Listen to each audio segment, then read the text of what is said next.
Welcome, listeners, to another episode of Listen, Learn, and Love, hosted by Richard Ostler.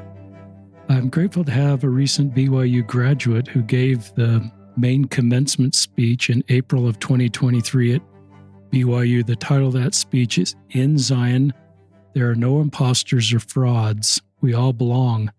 And as I listened to that speech by Samuel Benson, I said to myself, Samuel Benson, I hope will come on the podcast and give that speech for our listeners and give more of the story, the principles that he shares.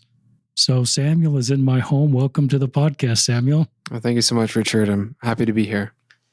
The speech will be part of the podcast, so at some point you'll listen to the speech. It's 9 minutes or so, 8 or 9 minutes. So the podcast obviously going to be longer. It's a terrific speech. But first, maybe you can just introduce yourself to us, Sam. Let us know where you grew up. I know you served a mission. You're a recent graduate of BYU. You could let our listeners know what you graduated and stuff like that. Sure. Yeah. So I was born here in Salt Lake City, but grew up between Southwestern Virginia and Ephraim, Utah. Went to Manti High School.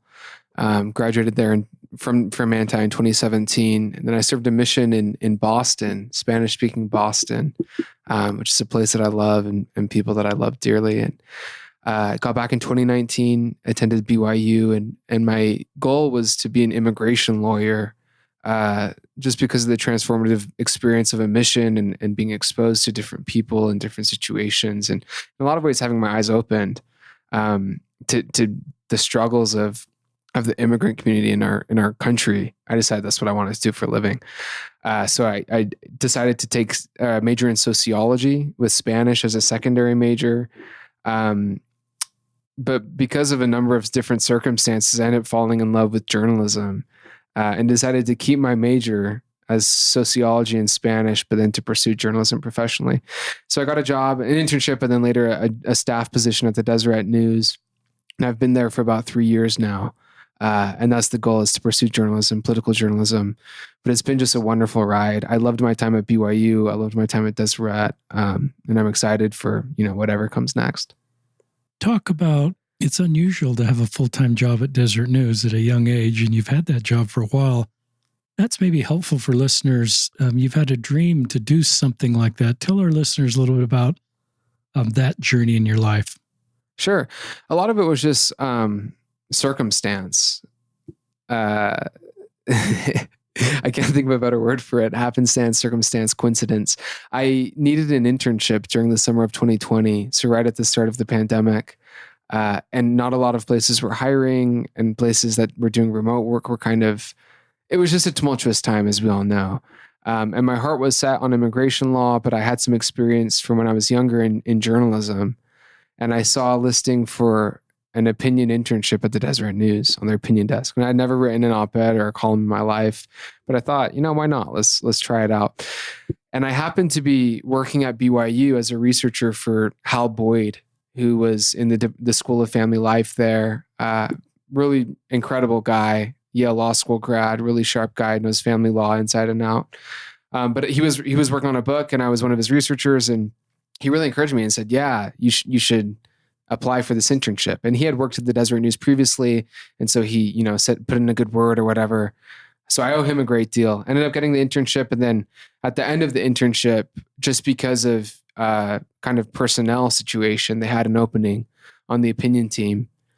So I decided to stay on. They gave me an opportunity to stay on, which is really wonderful. And I'm so grateful for that. And stayed on as an opinion writer for about 6 months. And then Hal ended up coming from BYU back to the Deseret News to head up their national team. And he brought me on as a politics reporter. So I've been covering politics for about 2 years now. And come August, I'll be covering the presidential election for Deseret on the trail, covering the Republican candidates, and then next fall covering the general election. So that'll consume the next 18 months or so for me. Consume's a good word. Yeah, I think it'll consume a lot of us, unfortunately. But hopefully if you tune into the coverage at Deseret News, you'll get something different and perhaps more nuanced, more fair, maybe more insightful than a lot of the other things coming out from a tumultuous My wife election. and I have had the chance to meet Hal Boyd, and just a terrific man and doing good things in our community. I don't know if you did this. You're going to talk about this in your speech about imposters or frauds, but did you feel like When you saw that job opening at Deseret, did you feel like, were you positive and says, I can do this? Or were you like a lot of us says, no, I'm young enough, I'm too young, or I don't have that experience, or did you just have confidence that you could apply? That's a great question. I think we all pass through times where we question whether we're qualified for something, especially in the society in which we live, where so much is chalked up to merit or our skills or our experiences. I mean, as a young person, you're told in order to get X job, you need Y and Z experience.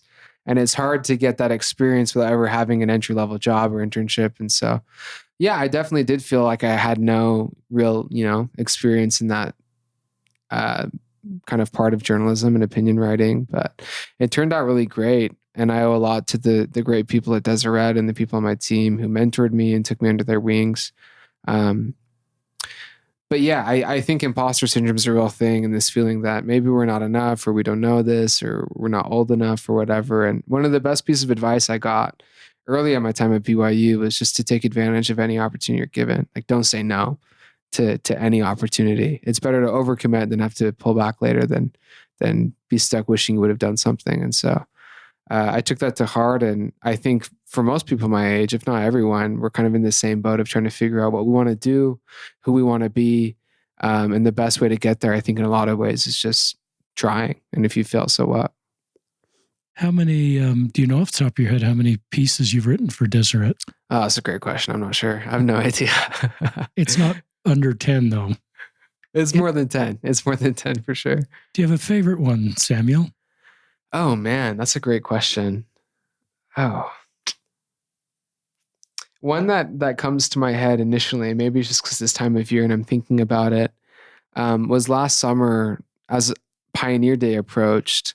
I wrote a story in thinking about my own pioneer ancestors and why I celebrate Pioneer Day. And at the time, the very serious refugee crisis, both in Ukraine, coming out of Ukraine and coming out of Afghanistan. And we're still dealing with that globally, as well as in other parts of the world, in Syria and elsewhere. And I wrote about how kind of this pioneer ethos that we often think of being a spiritual heritage for all of us, whether or not we have, pioneer ancestry by blood, but this idea that we should be welcoming and we should be loving and we should accept refugees and immigrants in our communities as our neighbors and our brothers and sisters, which they are. That really stems from this pioneer heritage. And so that was something that was moving to me. And I wrote it at a time when I was just starting my honors thesis research at BYU, which also deals with Latter-day Saint emigration in the 19th century. And so it's kind of all these themes converged to something that I could write that was very personal. And as a politics reporter, you don't write very much that's things that are personal or close to your heart. And that certainly was. So that sticks out, maybe just because Pioneer Day is coming up here in a couple weeks. Yeah, this podcast will be out before Pioneer Day. Talk about, for people that aren't familiar with what a sociology major is, and I'm could probably give that a college try to define that. Tell our listeners I know what a Spanish major is, but talk about what being a sociology major is. Yeah, if you ask 5 sociology majors what sociology is, you probably get 5. That's 5 different responses. I love sociology. I think in its simplest terms, a lot of people will say, oh, it's psychology, but for groups. Instead of studying individuals, you're studying groups. And I think that's fair, but I think it goes a lot deeper than that. Sociology to me is the science of society. It understands how society functions, what are the ills and the problems that plague us as peoples, as groups, and then what are the potential solutions to those same problems or ills. And so to me, it was a very interesting way of viewing the world around me, both my community being, my BYU or my apartment complex or my ward, but more broadly to my city and my state and my country or my world. And this last sociology course I took at BYU was a course on the sociology of citizenship, where we studied what is citizenship. When we say that word, what do we mean, both in kind of a legal sense and also in a social sense? And I was introduced to this concept of being a global citizen, thinking beyond kind of the legal framework in which we often think of citizenship, and instead of thinking of it as something that binds us together as humans, as people. And I think a lot of sociologists would resonate with that idea because that's something we think about a lot, is what does it mean to have a global community that deals with issues and challenges, and how do we work through those by following, in whatever case we can, scientific rigor and scientific methods that are specific to the social sciences. So it's a lot of fun. I love it so much.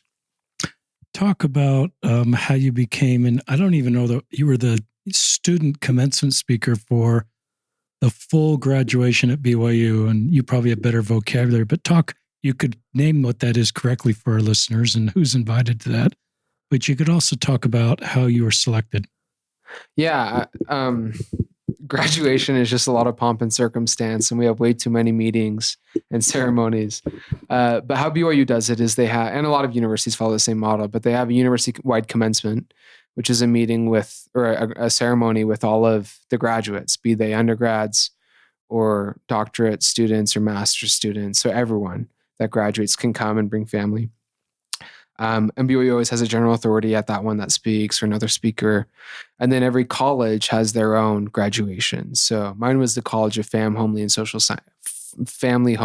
Sciences. And we had our own convocation. That's just the majors from our college.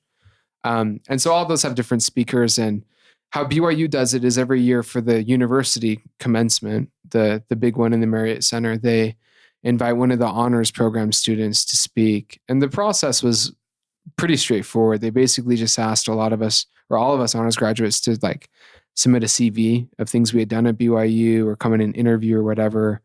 So I went through that whole process and kind of forgot about it. And then kind of out of the blue, a couple of weeks later, was just invited to speak. And so I can't really speak to what the decision-making process was or how they selected somebody, but it was a cool experience. And the thing that I kick myself about is obviously the reach of this talk. I'm grateful for so many people who weren't there that have been able to listen to it online. But I had, after that, my college convocation, which was one of 14 around campus. And then there was an honors convocation, and all these ceremonies, each one had other student speakers who did a phenomenal job of sharing their own kind of university experience or things that they would leave with their graduates.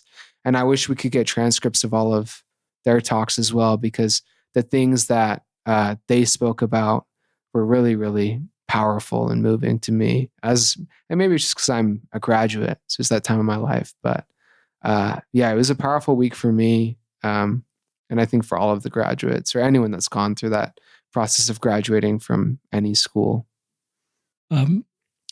We could put the actual speech in now at the podcast, or you could give us more background before the speech or after the speech on just why you chose to talk about this subject. Yeah. Let's listen to it. How about that? And then we can talk about it more. All right, listeners, we're going to listen to this speech. Good morning, Sister and President Worthen, Sister and President-elect Reese, Mrs. and Reverend Dr. Teal, Sister and Elder Christofferson, and other distinguished guests and faculty. And to my fellow graduates, congratulations. Look at us. Who would have thought? A few weeks ago, I went to the library here on campus to pick up a book I'd reserved, and they brought me a stack of books, which definitely weren't mine, but the little reservation slip had my name on them. And I was confused, and the library employee was confused, and near simultaneously, we looked at each other, and we realized there must be another Samuel Benson on campus. And we laughed, and I took my books and promptly forgot about it. But then this happened again and again. And on that third time, I thought, okay, this has got to end. So I did the only logical thing, which is to grab a little Post-it note from the counter and scribble, "Dear Samuel Benson, if you're reading this, I want to meet you. Signed, Samuel Benson." And I added my phone number to the bottom of the note and put it in the book. And he's never called me. But Samuel Benson, if you're out there, please call me. Now, why do I share this? Because I was reminded of it just now when President Worthen announced that the next speaker would be Samuel Benson. And I had this sinking feeling, what if I'm the wrong Samuel Benson?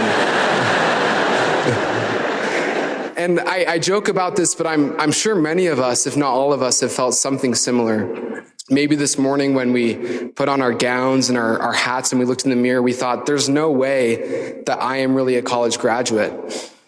I know for me, when I took Stats 121 for the second time my freshman year, I felt like I'd never graduate. Apologies to President Reese. Behavioral scientists have called this the imposter syndrome, this fear of being exposed as a fraud, of doubting whether we are enough, whether we are ready for this next chapter of our lives. My message today is that we've made it this far for a reason. We've earned a place in this body of graduates. All that we've done over the past several years has earned us membership and earned us belonging in the BYU class of 2023. But I do want to mention one other form of membership that I think is even more important: membership in Zion. This form of membership is indifferent to our GPA, our major, or our minor, or any of the other things on which we tend to hyperfixate during our college years. At this university, in addition to the academic intricacies of our disciplines, we've learned the importance of building Zion, both as a concept and as a literal community. Zion is the beloved community, the pure in heart. Its mission, as described by the Reverend Dr. Andrew Teal, is this: we need to show that whoever somebody is, whatever their color, creed, background, gender, sexual orientation, you name it, the Lord loves them. I remember the first sociology course I took here before I declared it as my major. It was a course on race and ethnicity taught by Dr. Jacob Rue. I love Dr. Rue. We spent the semester on a huge project, a racial equity inventory, where we surveyed the university in just about every way we could think of. We studied demographics, we pored over syllabi, we interviewed students of color, we even took notes of artwork hanging in public areas around campus. And I came away from this project with two major impressions. The first being that this campus is full of remarkable individuals whose experience and stories should be heard. And second, if we are serious about this whole idea of building Zion, we need to make room for everyone, because Zion isn't Zion without all of us. That is essential if we're to create the community BYU's Statement on Belonging describes, a community whose hearts are knit together in love. Now, among us today are disciples who've spent their time at BYU in this exact pursuit, and I'll name just a few. I think of Gideon George, who came to this university to play basketball, but will leave both with a diploma and with over 14,000 pairs of shoes to donate to people in his home country of Nigeria. I think of Nori de Gomez Baibi, who upon arriving to BYU,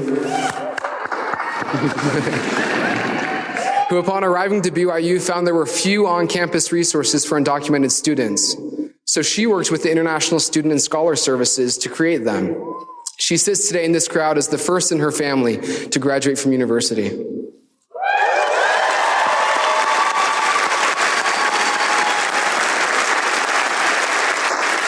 And lastly, I think of Quincy Taylor, the founder of BYU's on-campus Cybersecurity Student Association, who spent her time on campus empowering women to enter a field where 9 in 10 workers are male.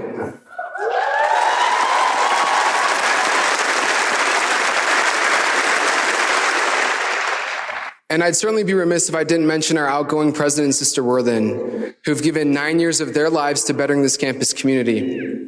Someday when historians write about this chapter in BYU history, I'm sure they'll add an exclamation point.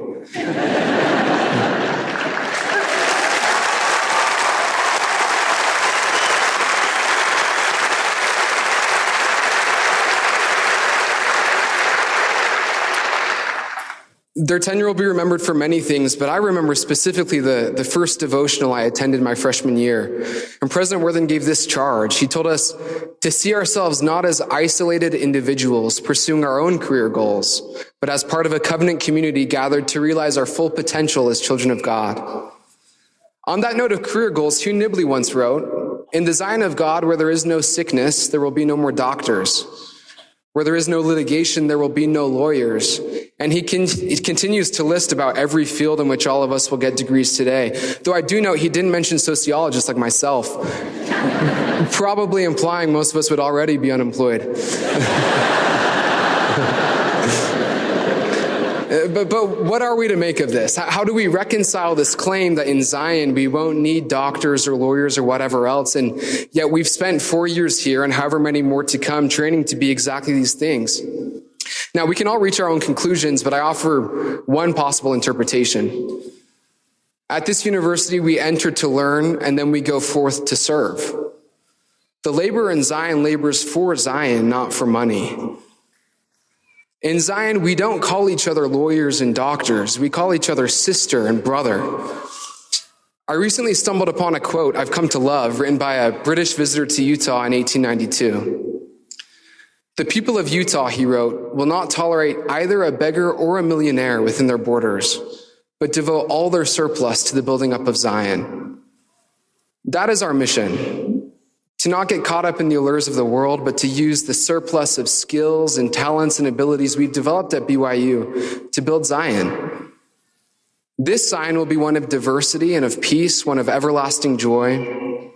And unlike many of the world's other highly selective universities, which define their prestige in part by how many students they exclude each year, Zion defines itself in terms of inclusion, a mission to allow all to find belonging without money and without price. I wish to leave you all with two questions. First, how has attending BYU shaped us in ways that other universities would have not? And second, how can we in turn shape the world in ways that other university graduates cannot? We've all had unique experiences here, and our answers will vary. But we sit together today as graduates, 7,000 strong, with distinct skills and experiences and identities, some that we brought with us to this campus and others that were refined or developed here. We need all of them to build Zion. In Zion, there are no imposters and no frauds. We all belong. As we leave today, the charge this university gives us is precisely this: to use what we've learned to serve the world, to love our neighbor, to be peacemakers, and to labor for Zion. Class of 2023, thank you and congratulations.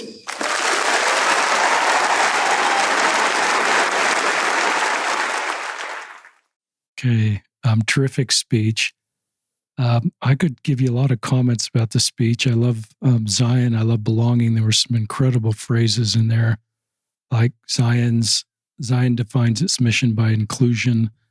But talk more about, and this was a really moving speech, and I listened to it twice, Samuel, before I prepared for this podcast. I had read it before when you gave it, and that's what caused me to want to reach out and have you on the podcast. But it is a terrific application of the gospel of Jesus Christ in creating Zion and belonging. One of the very best speeches I've heard, and it gives me hope for the future of our community and the future of the world, for the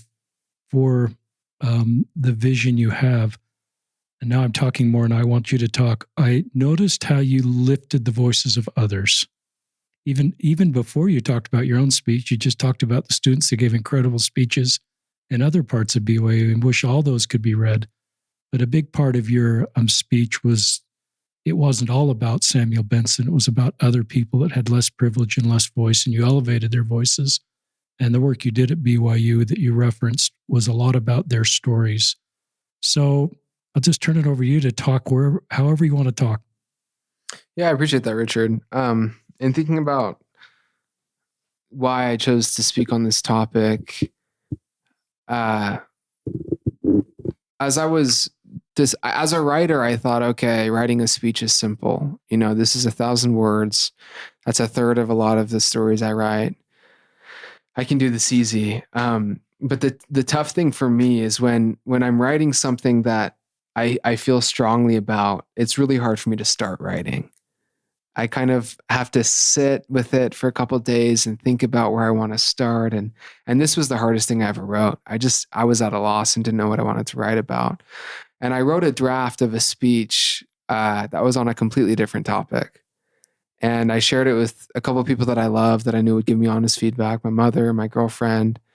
And they wrote back and they said, this is good, but I don't think this is it. And I really appreciated that, because I felt the exact same. So I was like, okay, I need to start from scratch. And I asked myself two questions. One question was, what have I learned at BYU? Or how has BYU shaped me in a way that I can share? And then the second question was, I'm not the only one graduating today. There's 6,800 others. And so what is a message that will resonate with all of us, that we can all take together out from this commencement ceremony to the world wherever we go? And as I was thinking about my time at BYU, I kept remembering, I was trying to think of the transformative experiences or the memories or the things that stood out. And I didn't think about classes I took or lectures or devotionals, or a lot of those were very moving and touching. But the things that I remembered were kind of the really difficult things that our campus was going through while I was there. I thought about, my freshman year, there was the change to the honor code, to the language of the honor code, which led to a lot of whiplash, a lot of pain for a lot of my fellow students. The Black Lives Matter movement led to a lot of questions about how we should honor different women and men in church history and their roles and contributions to the university. The tensions and the questions that dealt with the LGBTQ students on campus continued and continue, as do the questions about race and belonging. And those were things that kind of pervaded my whole experience at BYU were these questions, and people around me who were most affected by these questions that were really struggling and dealing with things. And so as I was thinking about what I could share, what I should talk about, I just kept thinking about those people, and the people to me on campus who I felt were examples of what it meant to be a BYU student, what it meant to be a disciple of Jesus Christ, and what it meant to build Zion, which really is our mission on this earth. So I felt whatever I talk about, even if it's not directly about those themes, I need to find a way to honor these people and make them feel that this speech or this pulpit is shared by them. And so as I was writing, I had been reading Hugh Nibley's Approaching Zion, which if any listeners haven't picked that up, you should do it. It's a heavy lift. It weighs like 8 pounds. It's a fat book, but it's well worth the read. And Hugh Nibley, whatever you think about him, does a fantastic job of helping us center Zion beyond just kind of this ambiguous spiritual goal to a very temporal, very real concept. It's not that we're building Zion in the next life and Jesus will come and fix everything.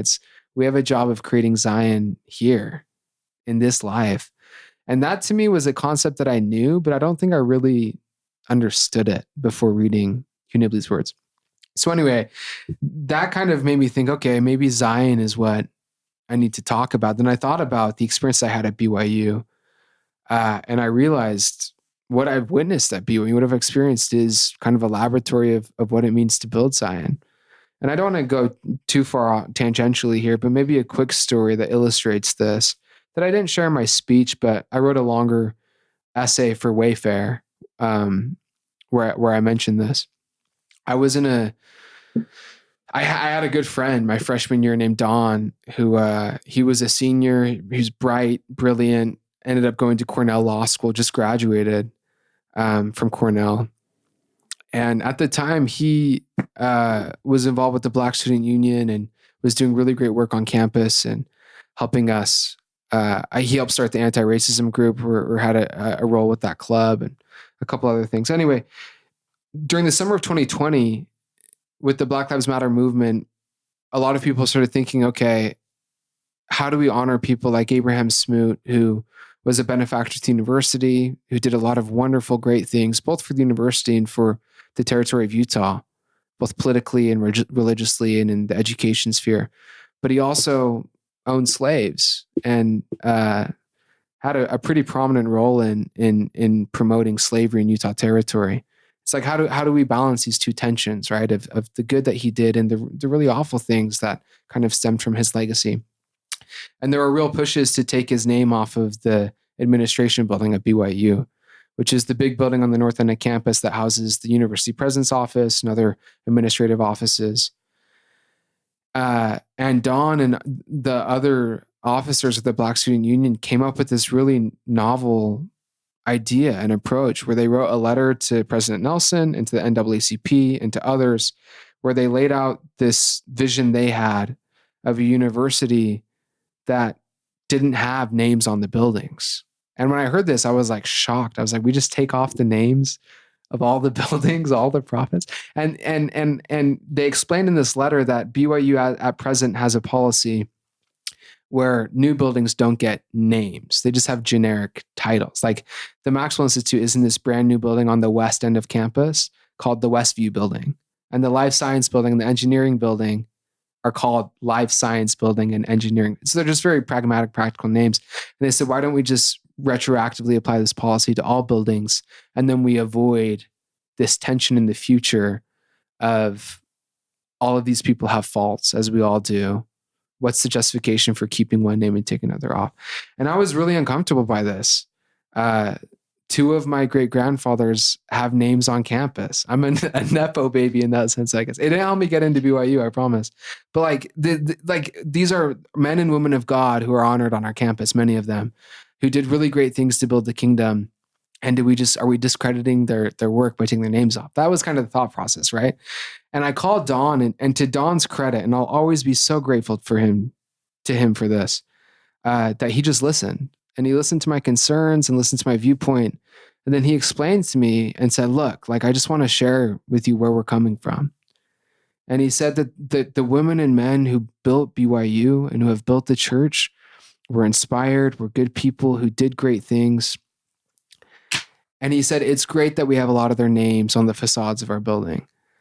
But just as important, if not more important, is making sure that every person that walks under those names into the doors of those buildings feels like they belong and that they have a home and that the education they're getting is an environment that's safe for them and welcoming for them. And that really changed how I viewed it. And I never, I was still working through my own questions and my own things with this whole process, but I realized that Dawn in that moment was coming from a place of pure love, of Christ-like love, as were all the members of the Black Student Union who were trying to build a campus that was built on belonging, that was built on hope and love for all people, regardless of ethnicity or sexual orientation or whatever, that they could come to BYU and get an education and do so in a safe and welcoming environment. Anyway, so as I was thinking about my talk, it was experiences like that came coming back to my mind of people doing little things on campus without trying to get any recognition or anything like that, but we're doing their part to build a Zion community in this kind of laboratory of Zion. Because if we should be able to work on building Zion anywhere, it should be at a place like BYU that really prizes itself on being a place of both academic rigor and spiritual strength. And that's what I saw in a lot of friends that I mentioned in the talk. I didn't mention Don in the talk, but he's definitely one of those that I look up to and respect so deeply. Love that. And listeners will link to not only Samuel's speech in the podcast notes, but also his Wayfare article if you want to read that. And I haven't read Hugh Nipley's book, but I love where you frame that up, where Zion isn't the next life, it's this life. That's helpful for me. Talk about, if you want to, these, I think there were three, Gideon, Nori, I'm saying her name right, and Quincy, if you want to talk, and Dr. Jacob Rue, I'm saying his name right, he's a good friend, but I've never pronounced his name out loud, if you want. That's correct. And if you want to talk any more about that in your decision to sort of elevate these voices of examples. Sure. It just felt natural. I like I mentioned, I think a commencement speech, or really any speech where you're speaking to your peers, your job is to share that podium with all of them. And we didn't have time to go through 6,800 names, but if we could have, that would have been the place, right? That day was a celebration of my fellow graduates. And the goal was simply to recognize that there were a lot of people in that crowd who have spent their time at BYU doing the right work, building Zion. So yeah, those three are friends. Gideon, basketball player, did a phenomenal job for 2 seasons at BYU after transferring in, or maybe I think it was here 3 seasons actually after transferring, but did a lot of good stuff on the court, but off the court, I mean, to get 14,000 pairs of shoes to donate to your home country of Nigeria. And he was doing this, like, he was having these shoe drives outside the games. So he'd be inside warming up, and people, fans, students, alumni would be showing up to the Marriott Center with, bags full of lightly worn or brand new Nikes or whatever, and throwing them in these boxes. And so he's taking a strength of his, which is basketball, and using it in a way to bless the lives of others, which I think is just so powerful. Noriadnis is a really dear friend. She's in the sociology department as well. And just her example of showing up to BYU, she transferred to BYU, and then realizing that there was a need for students like her who maybe didn't feel safe or didn't have resources that they needed to be successful. The church, when it comes to immigration, in a lot of ways has kind of a don't ask, don't tell policy, right? You can be undocumented living in the United States and you can be baptized. You can hold leadership callings or hold callings in the church. You can serve a mission. And at BYU, ideally it would be the same, right? That your legal status shouldn't have an effect on your ability to receive a world-class education. And we owe a lot to her for the work that she did to make sure that was the same for everyone. And then Quincy is a dear, dear friend. She's phenomenal. She's going to Cambridge this fall to study cybersecurity. But it's not just that she's brilliant, but that she used that brilliance to empower other women in her major in cybersecurity. She goes to these cybersecurity competitions around the country. And this year, to show how male dominated this field was, this year they go to the regional competition. And I can't remember how many people were on the BYU team. Maybe there was 12. And there were 2 girls. And because that was so like astronomically huge, this proportion of 12 to 2 women, that they called it the girls team, just because no one had seen a team with that many women. So this is Quincy. She's in this industry that's just completely dominated by males, and yet is doing all she can to promote her fellow women in this field to have opportunities, both at BYU and then now as they go off to do amazing things, protecting our country from cybersecurity threats. They're doing amazing things. I just love those 3 stories. You're using your position of privilege in the speech to elevate their stories. And I think you'd love to elevate everybody's story. Listeners, Samuel's used the term undocumented worker. And I remember using the term illegal alien maybe 10 years ago. And I was reading a book by Brene Brown about how we use dehumanizing terms. And that increases the risk that we'll be unkind, or I think she even talked about Nazi Germany dehumanizing to the Jewish people to the point where people felt justified in their actions. And illegal alien, I hate to even use that term out loud, is a dehumanizing term. No human being should be referred to as an alien. And I love the much more compassionate, thoughtful term that I think Christ would use. Certainly treat person you referenced just the way you have and BYU has.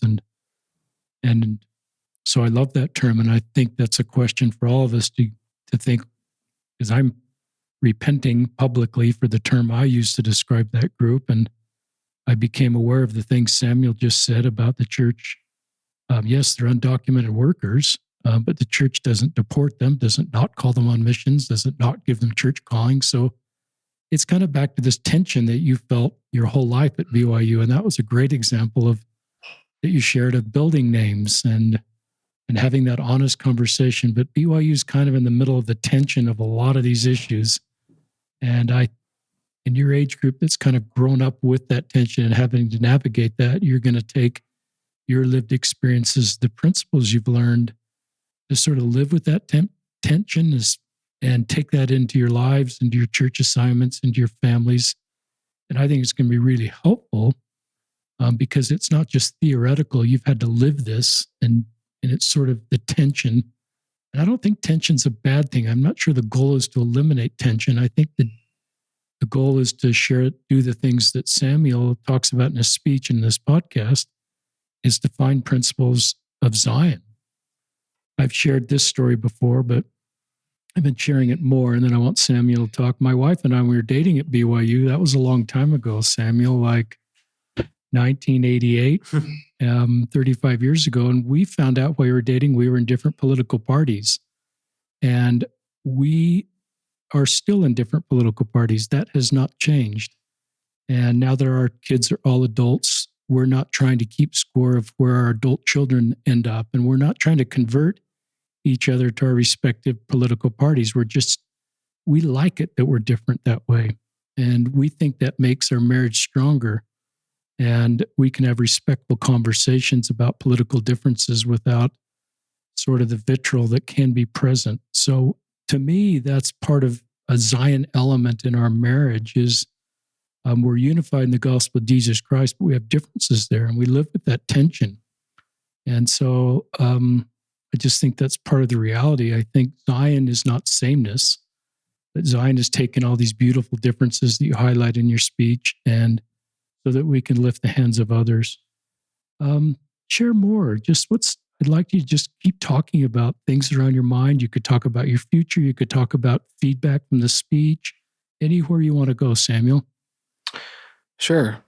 In thinking about feedback from the speech, I've been really overwhelmed by a lot of the people who have shared ways in which the speech spoke to them or touched them. And nothing in the speech was original. I mean, all of the themes or the ways that I spoke about Zion are things that I learned from Hugh Nibley or Patrick Mason in his book Restoration, or so many other sources that speak about Zion openly. I mean, Elder Christofferson was the general authority speaker at the commencement ceremony, and he's given 2 fantastic speeches on Zion in the last decade.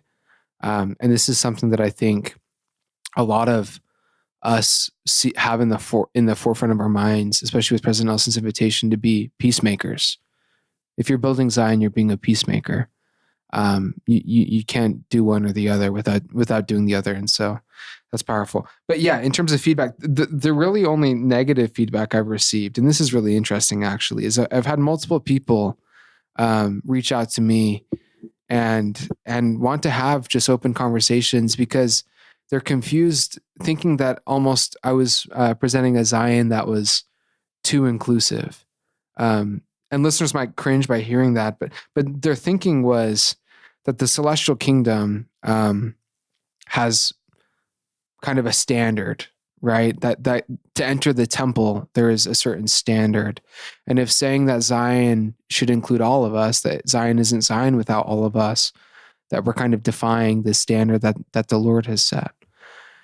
And I get that. And I get that critique or that questioning. But I feel a need to clarify when they say that, because when I say we need to build Zion, I'm not saying we need to build the celestial kingdom. We don't have the capacity to even imagine what heaven is like, much less to build it. Our job isn't to focus on that. It's to build a community now that's pluralistic, that has differences, whether they be political, like you mentioned, or over any other kind of differential line, but that are unified in one characteristic. The only characteristic, or the only perhaps barrier to entry, or requirement for entry that the Lord gives to membership in Zion, is to be pure in heart. So anyone who is pure in heart can form part of Zion. And our job we're not the judges in Israel here. We don't have the ability to distinguish who's pure in heart and who's not. Our job is simply to allow anyone who desires to form part of Zion to be part of Zion. Patrick Mason, I mentioned his book Restoration, which I think is very profound. It's short, but it's a great read. And he gives this analogy of a big field, and that God is kind of the master of the vineyard here. And all of us have a different role to play in this field. And he compares it to different faiths, that Judaism and Buddhism and Taoism and our faith, we all have kind of these different corners of the field that we are uniquely equipped to cultivate. And then in the last days, Christ will kind of bring this garden together. I love that analogy, and I think we take it a step further and look at it individually. I think all of us have different skills and different talents that we uniquely can bring to building Zion. And it's not our job to tell anyone that you don't have a place here, you don't have a role here. Like Paul said, the eye can't say to the foot, we have no need for thee. We all have a role in creating the body of Christ. Howard W. Hunter used to say that we should survey large fields and cultivate small ones. And President Hinckley used to quote him on that and say that the idea there of surveying large fields and cultivating small ones is that we should get a glimpse of the breadth and the depth and the importance of the work that the church and the gospel of Jesus Christ is leading forth today. It's huge. It's monumentous. But our job isn't to just cultivate that field. It's to cultivate a small corner of the field. to lift where we stand, to figure out what can we do in our individual circle to build Zion, and recognize we're part of this huge work that goes even beyond our faith. I mean, we should be linking arms with our sisters and brothers of any faith or of no faith who are pure in heart. But it's not our job to unite everybody. It's our job to focus on those people around us or the things that are kind of within our realm of influence. And that, to me, that's a much longer-winded response than I would give to these people that, would critique my idea of an inclusive Zion. But that's how I view it, God isn't saying to be part of Zion, you have to have a temple recommend, or God isn't saying to be part of Zion, you have to do X, Y, and Z. He's saying you have to be pure in heart. And then in Doctrine and Covenants 45, he explains in a revelation to Joseph Smith that Zion is the most peaceful place on earth, or will be in the last days. It will also be the most diverse place on earth. It's the same thing in Isaiah that we read. Put on your beautiful garments, right? Expand your stakes and enlarge your border, or strengthen your stakes and enlarge your borders.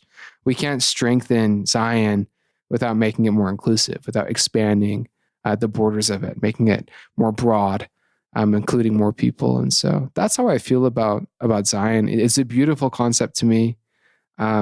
It's of all the doctrines in the church, or all the ideas in the church, there are a few that give me much hope in terms of focusing on the temporal life, the temporal world, as building Zion, because that's our mission in this life. And it's something that I love and feel strongly about. That was a terrific segment.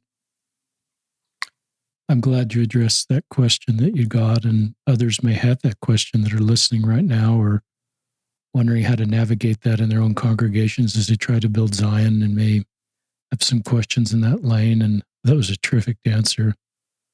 Yeah, that's consistent with how I feel, listeners. You had some really wonderful quotes I've never heard before from like President Hunter, and you've done a lot of due diligence to understand this concept in the history of our church, Samuel.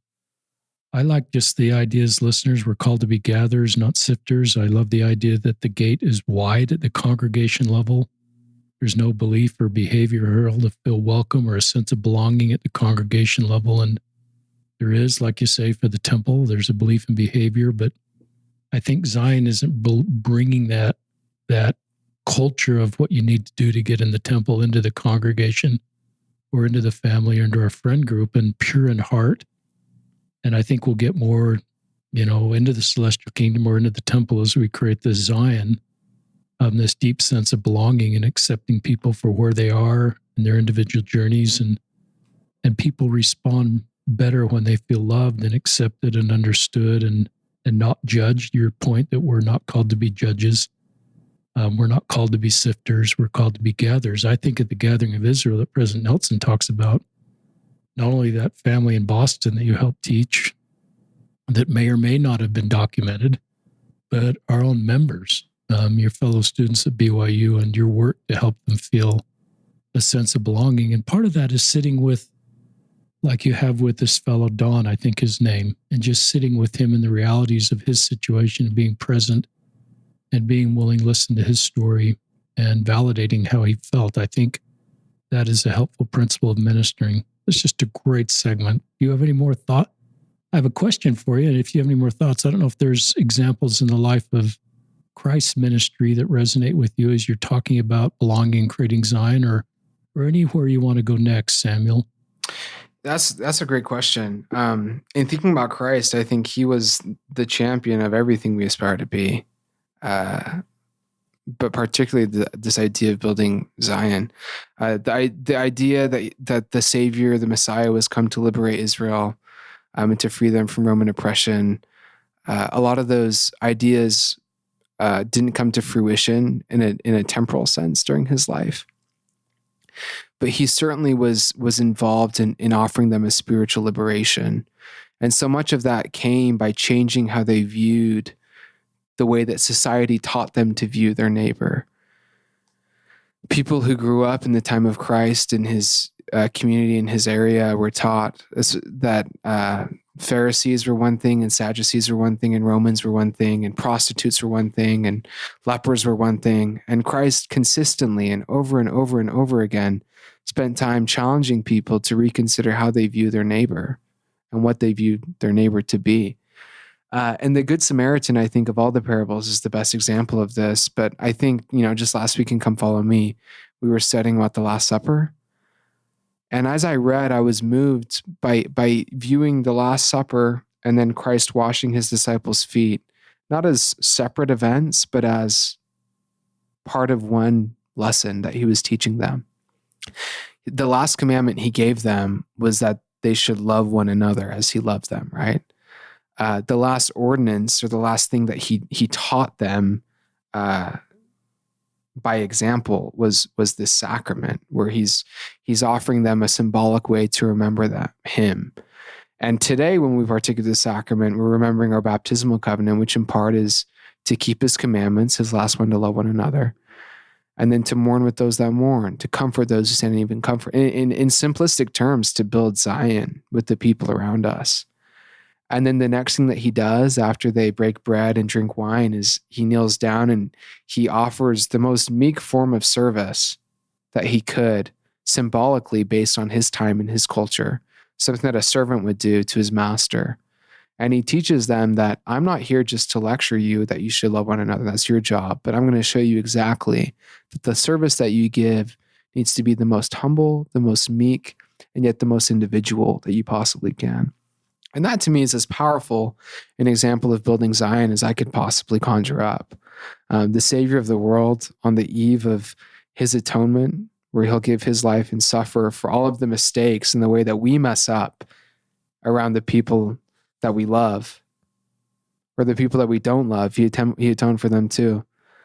And yet he's there showing them how to serve and how to love. And that to me is very powerful. So that's a great question. I appreciate you asking that, because I don't think I'd really thought of specific ways in which Christ built Zion, but he was the quintessential Zion man. He taught us what it means to build Zion, and that's why he keeps commanding us even today through his living prophets that should be our mission.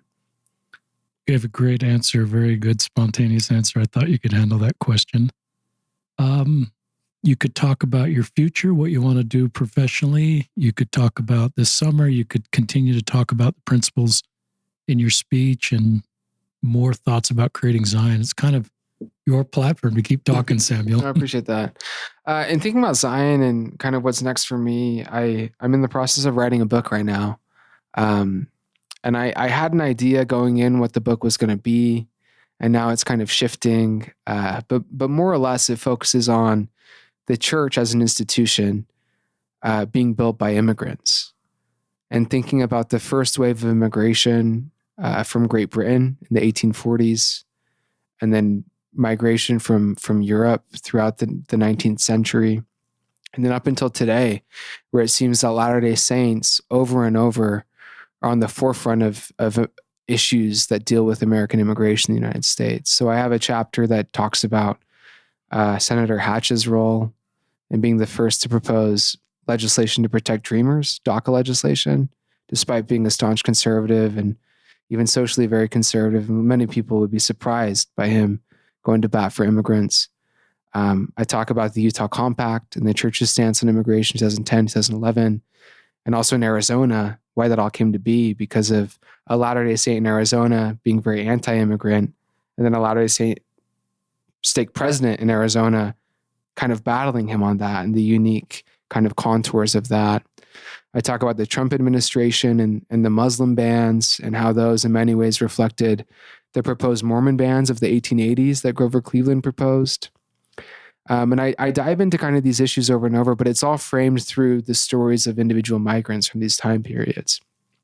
How did Arizona's stringent immigration laws in 2010 affect a bishop in Mesa? And I write about his story. Or how did Cleveland's proposed Mormon ban affect a kid that grew up on the Isle of Man and migrated and gets to the United States, and his family gets stopped in New York at Castle Garden, the predecessor to Ellis Island, because he's a Mormon, not because of his race, not because they're poor, but because of his religion. They tell him they're going to Utah, and that's enough to ban them from entering the country.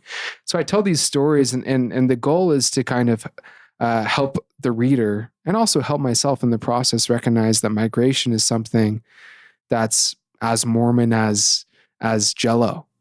It really is this idea that God has called people to come to Zion, and that he continues to do that, but it's no longer as much a physical migration as it is a spiritual one, right? That isn't to say people still don't migrate for spiritual reasons. Really good research out of BYU right now by Jane Lopez and others in the sociology department, where they look at spiritual motives for migration. And spiritual migration continues. It's not just a 19th century thing, which I think is important. And on that same note, if you can tell, migration is something I'm really passionate about, and it's kind of my focus in my discipline in sociology. And my honors thesis at BYU dealt with the first waves of immigration that joined the church in England and then came across to Nauvoo and later to Utah between 1840 and 1860. So kind of the first wave of migration that bolstered the early church shortly after the Restoration. And my goal was to look at this group and ask the question, why did they migrate? Because a Sunday school manual would say they came for spiritual reasons. They were following a prophet. A history book would say England was going through a huge recession and the Irish potato famine and the start of the Industrial Revolution. And 10 million people left England during that decade, and they were just kind of part of this huge efflux. It was all economic. And I wanted to figure out which one of those is true or is something else true, you know? And so I use the methods that we have in sociology of sampling and close reading and coding to read their journals and to read their autobiographies and their letters and figure out what did they say about the migration process and what did it have to do with why they left. And I came to several conclusions, but the most important of them is that the idea of gathering and of Zion was at the forefront. Before 1847, when the saints go to Nauvoo, so 1840 to 1846, in my sample of 50 accounts, so letters, whatever, autobiographies, 34 of them happened between 1840 and 1846, and a third of those, so I guess 36, a third of those 12 say they're going to America. The rest of them were 1847 to 1860. They're all going to Utah. Not a single one of them mentions America. So you go from 33% of migrants mentioning America in their accounts to 0%, which is fairly statistically significant. And what's even more interesting is all of these migrants, although they're going to Utah, which at the time is outside of the borders of America, they're getting on ships from England that go to New Orleans, to Boston, to New York, to Philadelphia. So they're coming to American ports, yet don't even think about the location. And as I read closely in these accounts, I realized that it's because it was a whole kind of paradigm shift in how they viewed Zion. It was no longer we're going to Nauvoo, to the city of Joseph, to this place, gathering to the city of Zion. It's we're going to be with a Zion people. It's not we're going to a location, it's we're going to a community. And that to me was very, very powerful. I realized that immigration for these people was no longer, we're trying to get, to build a city, to this land of milk and honey, to a land where, we'll have economic success, but we're going to we don't care where it is. It could be in the driest basin in the Western United States that no one else wants. We don't care, but we're just going to build Zion and to be with people. And I think that's a legacy that lives on. And they were imperfect. They made mistakes. Their ideas of what inclusion and who could be part of Zion were different than what it should be. And maybe our perception of Zion is skewed as well.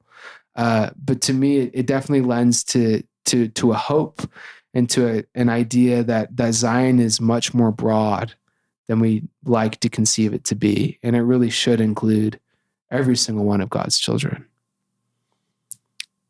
Another terrific segment. It's just moving to think about that. And I love the study of history, and it helps us make better decisions to understand the stories of prior people. But I love how you framed it, why people wanted to come here. They wanted to be part of a Zion people. And I served my mission in Northwest England, where a lot of those people, I remember sitting in Liverpool on the banks of that river as many ships departed. Not during my day, I'm not that old, listeners. But in the years you reference, I served on the Isle of Man, and I recognize the sacrifice of those people to be part of Zion. And that's just terrific. And I'm not aware that anybody's written a book like that in our faith community. I've heard some of these stories and I've read some journals, but what your work is doing is really neat, unique, and it helps us to understand their vision and their hopes and their personal sacrifices and what we can do then to honor their legacy and their decisions and the principles that motivated them to do the same thing today. It's really powerful. I'm glad you're writing a book, Samuel. Come back on the podcast and tell our listeners about the book when it's out, and so more can connect with it. I try not to tell too much of my story in the podcast. I'm coming out with the third book, listeners, this fall. It's Listen, Learn, and Love. That's sort of the name I'm using for everything I do. But the title of the book is Building the Good Ship Zion. And it's sort of this idea that Brigham Young, used that a lot. And the idea is this is a big ship that can handle diversity on the ship.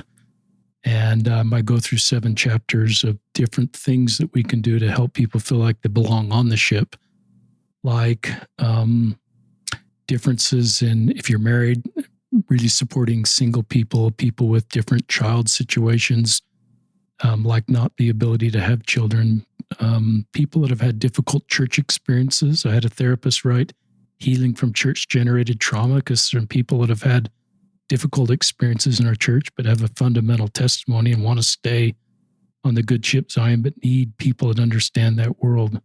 So that's just and another chapter. It's a little more lighthearted about should we pass the sacrament to the foyer sitters? And we had this big debate as YSA bishops one training meeting. Should we pass the sacrament to the people in the foyer? And we realized the principle was there's no reason we shouldn't pass the sacrament to the people in the foyer. We're not called to be sifters, and there may be reasons why someone's in the foyer. We ought to do everything we can. And so it's just a principle there that scales to other potential things where we become sifters versus gatherers, and we shouldn't restrict people's chance to take the sacrament, in my opinion.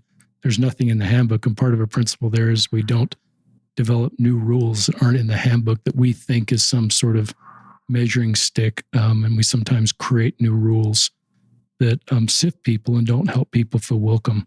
So that's a little bit of a sidetrack, but that's terrific what you're writing. And I love that you have the gift of writing, the gift of communication, really good skills to understand our history and bring that all content forward in a way that helps others.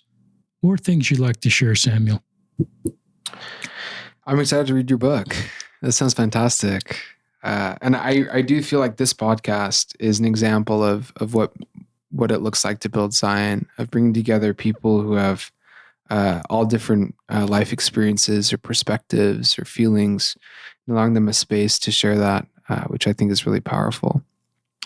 You mentioned earlier this idea of building Zion as like in the here and now and not just after. And that's something that I've thought about over and over since the talk. I'm entering a career field which is notorious for being, it has a bad rap in media and journalism. And a lot of people would say it's as far as from Zion as you can possibly get. Entering Babylon, some might say. And I look forward to finding ways to build Zion in my sphere, whatever that might look like. And I think that's a challenge that all of us face every day, is we go to work, we have different responsibilities in our homes and among our friends and in the church or whatever.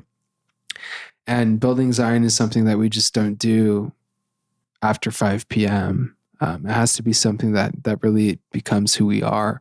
And that's exactly why I think President Nelson's call to be a peacemaker is so powerful. Because the invitation isn't, you should be a peacemaker when you're out ministering, or you should be a peacemaker on Sundays when you have to sit next to someone in Sunday school who's been driving you crazy with their Twitter rants this week or whatever. It's, you need to be a peacemaker, period. Like that should be your identity. That should be who you be. And that's something that I think is very difficult. It's something that I've struggled with. I think it's something that we've all had successes and failures with at times throughout our lives. But the way that he invited us to do it, I think is very important. It's not that you should be a peacemaker in a vacuum. but that you should look for people around you who you've hurt that you need to apologize to. That was the invitation last year, right? And this year that we should be praying for charity, that this is something that will only come with the help of our Heavenly Father. And that gives me a lot of hope.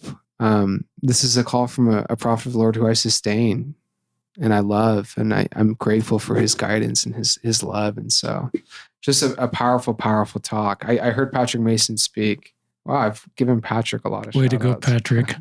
I feel the same way. I heard him speak a couple weeks after President Nelson's talk. And he said, this is one of those talks that I think members of the church will be reading in 50 years. It's kind of a hallmark address.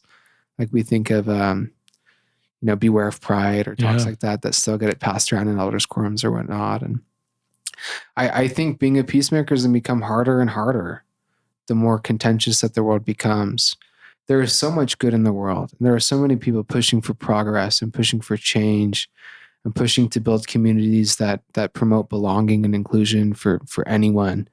But there's also a lot of contention. And the way that we do that sometimes isn't the most effective way. Compromise is hard. Finding agreement is hard. And being peacemakers, I think, is really the hallmark and the only way we're going to do it. And thinking about BYU, you mentioned earlier some of the challenges that BYU faces. And I think a lot of that comes naturally as being a secular institution, meaning that it's a school that teaches science and mathematics and the disciplines of the world, some might say, yet strives to do so in a spiritual environment. And if there's not tension at BYU, I think something's wrong. Like there should be this constant tension of how do we balance those two? How do we offer the most rigorous education we possibly can that prepares people to enter the world, yet equips them to grapple with how their faith relates to that in ways that are productive and healthy? And that looks different for every individual. And BYU, like any institution, faces kind of ebbs and flows and procedures and policies and things like that. And my first couple of years at BYU, just looking around and seeing the pain that certain policies caused people or things that occurred on campus that were really harmful for certain people, for friends, people that I love and care about. It's very easy to kind of point your attention to the top and saying, we need to change X, Y, and Z, or we need to do all these things. And I applaud people who do all they can to build a more inclusive Zion. At the same time, I found that the most effective thing I can do in my sphere is to live to where I stand, and that's hard. And I think institutions change slowly, and institutions change slowly, but I think people can change quickly. And a lot of us have people around us who feel similarly, and our job might just be to love the people that we love, to serve the people that we can serve, to build Zion in the spheres that we can, and then to never lose hope. And that's kind of how I view things, and I'm sure people view it differently, and I completely respect that. But the call to me to be a peacemaker, to be a laborer for Zion, demands me to look outward. And the first people I see when I look outward are the people right next to me. And that's where I want to start. I love you referencing a couple times now, lift where you stand. I think it's a terrific principle is that, I think that's Elder Uchtdorf's piano talk. Yeah. That pride talk you referenced, that's one that I'll never forget.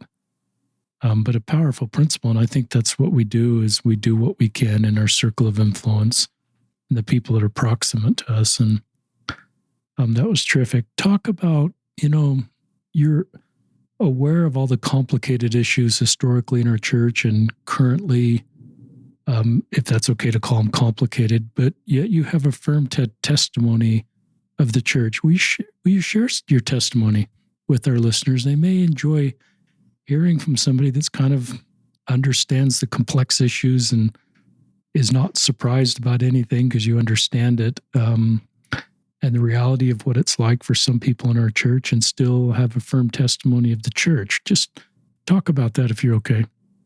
Yeah, no, I appreciate that. I think we do live in a kind of an interesting time where you have access to anything. Any information you want about church history or policy, you can find anything. Doing kind of rigorous, balanced research is harder, but we have access to that too, right? And so I think my generation, when I say my generation, I'm talking kind of older Gen Z, people that are in college right now, or maybe the same can be said for young millennials, the people below us, but we're dealing with this interesting tension of information overload and having access to everything, but then also having kind of a lack of the same, I don't know how to say this. We just live at an interesting time where it's easy to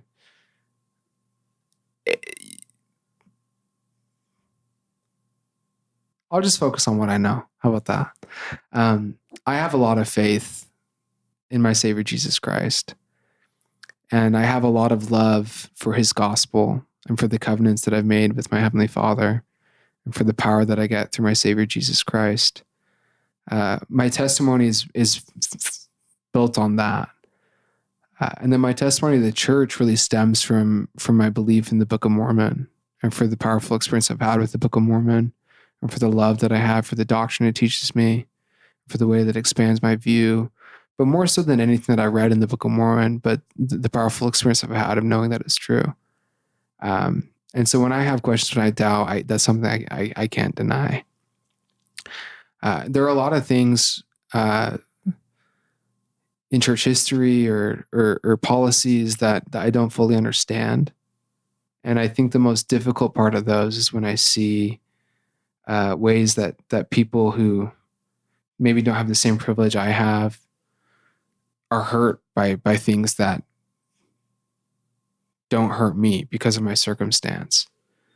And that leads you to ask, I think anyone, that would lead to ask questions like, why would God do this? Or why would God tell a prophet this? Or why would a prophet say this? And I've come to a simple faith that God loves me and God loves you and God loves everyone. And because God loves us, he respects us deeply. And one of the greatest gifts he's ever given us is our gift of agency. And because he respects our agency so radically and so perfectly that he doesn't coerce, he doesn't force. And that's great when we make great decisions. And it's really tragic when we make bad decisions or when we take stances that we don't fully understand or really anything. And I've come to lend a lot of grace to people that I don't fully understand. And spoiler, I don't understand anyone fully. And I love the prophet Joseph Smith. The more I read about him, the more I learn about him, the more I deeply respect him. There are a lot of questions that I have for him. I'm really excited to meet him on the other side of the veil and get a more full comprehension of certain decisions that he made or things that he said, or the way that the restoration played out under him.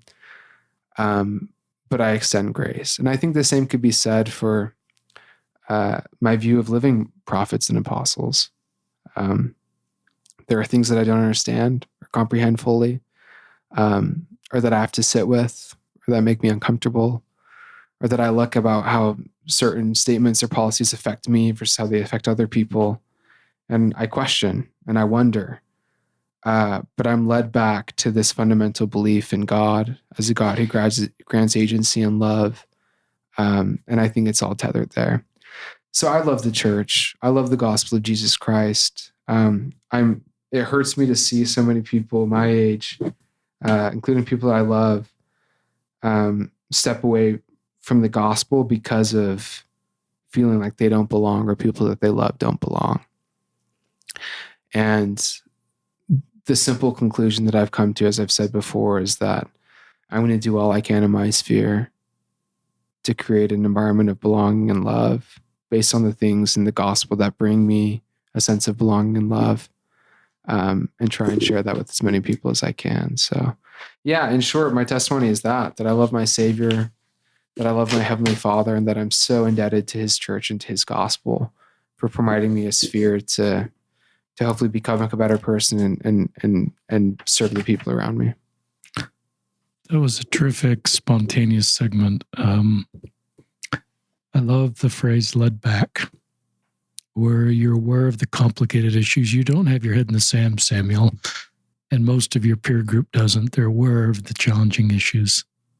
And you're probably not surprised of anything you're going to learn at this point because you understand church history and where we are on current issues. And but you're led back to what you know. And then you used the word tethered there. It's powerful visual imagery. So that's really helpful. I recognize a lot of people that are in a faith crisis want to find a way to stay. And I think you help. And I realize some listeners have left the church and some, they feel like they can't stay. But I think a lot want to find a way to stay. And that's really a helpful segment. My favorite line from your speech, and listeners, as you may know, I go walking in the morning really early, and this time of year, it's actually not dark at 5 a.m. So I've put my headlamp away for the summer. Anyway, as I listened to it this morning, Zion defines itself in terms of inclusion, a mission to allow all to find belonging. I just love that. I also love little subtle things you do. Where you, as you mentioned, couples, you always started with Sister and President Worthland, Sister and incoming President Reese, Mr. and Reverend Dr. Teal, Sister and Elder Christofferson, and the counselor in our bishopric, who's kind of famous. He's the piano guy, Stephen Sharp Nelson, does the very same thing. It's just a subtle thing that he does when he conducts meetings. And I think it sends, it's not an activist thing to do, but I think it just sends, I'm not saying everybody needs to do this, but to me, it just sends a message. You're sensitive to the culture and you want to do things to help in that very simple thing, create a feeling of Zion or inclusion. You're just kind of aware. Any more thoughts on that, or there's kind of time for one more segment. So you could take whatever you want to take in this last segment. Yeah. There was no activist intent there or anything. It was just, I think, a way to show respect. And there are a lot of things that we do kind of out of habit in our church culture, or broadly, that there's really no functional reason to do it like we do it. And so I didn't think much about that. One thing that I'll say, just because it was on my mind, because I read it this morning, I'm working as a researcher on this biography that McKay Coppins is writing about Mitt Romney. Yeah, that's right. You and McKay are connected somehow. Yeah, it's a fantastic book, largely in part because McKay is such a phenomenal researcher. And there's a portion in the book, and I'm not spoiling anything, so McKay is not going to freak out on me because this was all reported during Romney's presidential run. But when Romney was the stake president in Belmont in Massachusetts in the 90s, it was when the Exponent 2 was kind of gaining steam, and there was tension, right, between Salt Lake and perhaps the more progressive feminist members of the stake. And this was reported in the Salt Lake Tribune and later in the Boston Globe, so you can go read about it there. But Romney hosts this meeting and he opens it to anyone that wants to come and basically just share complaints or questions or suggestions. And they write kind of three categories: things that they can change, policies that they can change, doctrines that they can't change, or church policies that they can't change, and then things that they can explore, ask an area authority about. And whatever you think about Mitt Romney as a politician or as a person, I think that's a very pragmatic approach to church leadership, but also to faith. What are the things that are the church's doctrine as we currently understand it, that it would take a revelation to change, or that would take guidance from Salt Lake City to change, that I really, in my sphere, can't touch? beyond that, what are the policies or the practices that we have that we can, adjust or explore dealing with? And then beyond that, what are the things that we don't know what category they fit in? It'll take some prayer or some questioning or talking it with people that would know. And it's funny that this is a political book about a politician who's been, in the limelight over the last couple of years. And yet that example to me of someone who's very pragmatic in their faith, a former management consultant and business executive, and that's kind of how he views things. And yet it makes sense to me to kind of break things down to that. And maybe that's not, helpful to some listeners, and that's just fine. But it is a way how I view little things like perhaps saying sister and brother or sister versus brother and sister. That's like, does that hurt anyone or dissuade from anything? No, but why not change how we do certain things to make people feel welcome or seen or like they belong? And so maybe just in closing, I'll end with that, this idea that there are so many little things. We think of building Zion as this monumental thing. And I think in the restored gospel, because our mission is so broad, that we want to gather Israel in the last days, that we want to be the fulfillment of Old Testament prophecy. There's a lot of pressure sometimes to punch above our weight. And sometimes we need to remember that the best things we can do to build Zion are in our neighborhood. There's a reason we have wards, and that we have organizations within those wards to put us as close proximity as we possibly can to people who might be different than us in a lot of ways. And the goal is to serve those people and then to make sure as many people are in those spaces as possibly can be. Thank you, Samuel Benson, for your work to create Zion, your speech, your personal ministry, who you are, and being on this podcast. And on behalf of all of our listeners, you give us hope for the future of our world, our church, our community. And I realize there's a lot of women and men like you, some your age, some older, some younger, who have the same vision to create Zion, and it gives me hope. And that's a great thing to be able to give people. You have a great life ahead of you, and you will contribute in wonderful ways publicly as well as privately in your personal love for people. So this is Samuel Benson and Richard Ostler signing off on another episode of Listen, Learn, and Love.